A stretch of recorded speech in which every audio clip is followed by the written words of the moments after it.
tema e përgjithshme që kemi sot.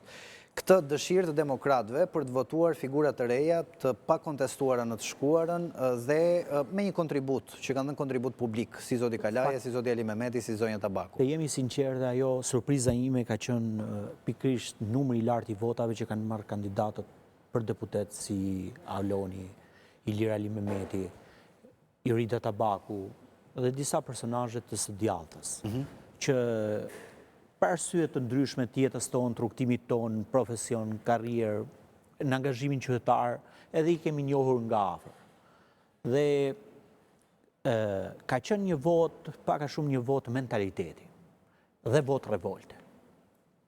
Në qoftë se do marrim Partinë Demokratike si forca më e madhe në opozitë, pikërisht vota që ka shkuar tek Auloni, tek Ilir Ali Mehmeti, tek Irida Tabaku dhe disa kandidatë tjerë të zgjedhës, është dhënë një sinjal për leadershipin e Partisë Demokratike, që kërkon një prototip përfaqësimi me tipare krejt të tjera nga ajo që ka don dhe tenton të përfaqësohet Partia Demokratike për hir të vërtetës. Dhe kjo është këmban alarmi për zgjathën, aq sa është edhe një këmban shpresë. Për oponencë, mund të ishte që kishin terren të lirë duke qenë se figurat e vjetra të Partisë Demokratike nuk ishin në garë, pra në një farë mënyrë kishin një lloj terreni të lirë për oponencë. Po, shumë, e kuptoj.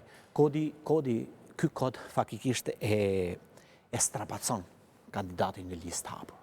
Jo vetëm e strapacon, por edhe fut në konflikt me kandidatit të tjerë të listës të hapur. Madje do të kishte qenë shumë e ndershme që kandidatët e listës të mbyllur, pikërisht që janë aty të merrnin përsipër organizime tepër të mëdha dhe aktivizim shumë të madh në jetën partijake dhe veçanërisht gjatë fushatës elektorale. Madje kandidatët si Auloni e tjerë janë munduar të organizojnë vetë edhe takimet e tyre, të bëjnë edhe fushatën e tyre. Madje Auloni pak më sipër tha kam shkuar tek pull. Fshat më aq sa kapacitet po me sa duket ka rezultuar më pozitive. Kishte. Po nuk ka problemi. Problemi qëndron që duhet të ishte shembulli që Auloni ka suportin e strukturave të larta të partisë. Sa në thelb Auloni ishte përfaqësuesi i një logoje. Sigurisht është përfaqësuesi i integritetit vet, i punës vet, i vlerave të veta, por është dhe një logo. Dhe 8.000 ca vota që ka marrë Auloni nuk janë pak. Janë shumë dhe duhet të ishte sot, aktualisht duhet të ishte deputet. Është një deputet i munguar, por që de facto, de jure duhet ishte. Nuk është, de facto është, de jure s'është. Sepse 8.000 ca vota, realisht është një mandat deputetit për t'i është përfaqësues. Pra, 8.000 ca personat përfaqësojnë vetveten tek Auloni dhe Ilir Ali Mehmeti 18.000 në Tiranë, Irida Tabaku 20.000, çfarë ka qenë kjo? Këtë ne nuk do ta lexojmë si merite e disa njerëzve të cilët i pëlqejnë demokratët dhe jo, është një shenjë revolte e jashtëzakonshme që kanë simpatizantët të zgjathës, në njerëzit të cilët ndaj leadershipit Partisë Demokratike, nuk mund të kalohet kështu kjo. Sepse i kanë treguar atij leadershipi i cili mbylli veshët, mbylli dhe syt, për arsye të ndryshme, të mirë kuptueshme, plotësisht dakord, por ama i thanë ne kërkojmë tjetër model në parti. Ne na përfaqëson tjetër prototip. Nuk na përfaqëson prototipi që ju i keni futur, i keni punësuar deputet. Por në njëjtën kohë është edhe një këmban shprese që Partia Demokratike dhe vokacioni i djalltës është një vokacion me përbërje qytetare. Pëlqejnë flukset qytetare, i tërheqin, i mbështesin. Nuk janë një formacion i cili tenton apo duan ta fusin në llogoren ekstreme. Sepse tashmë retorika e Partisë Demokratike është zhndërruar dhe tenton ta fusi qytetarin në ekstrem, ta polarizoj komunikimin politik, duke quar sepse çfarë? Pozicioni në cep diku të hapësirës të jetës partijake apo të jetës publike, ku i fut dhe ekstremizmin aty, nuk i shërben mbi gjitha as partisë, as demokratëve, por as të ardhmës. Sigurisht ka shumë pak kosto për partinë kjo gjë, sepse nuk ka nevojë të investoj as pak në kapitale intelektual, sepse të ofrosh kapitale intelektuale, të ofrosh njerëz nga jeta qytetare, të zbresësh jetën intelektuale, kërkohet sakrificë. Dhe këtë gjë Partia Demokratike nuk e ka bërë.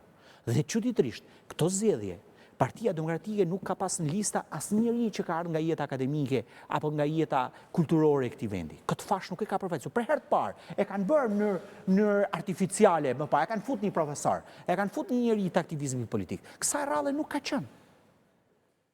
Dhe kjo është një këmban alarmi për mënyrën se si e trajtoi Partia Demokratike vetëm.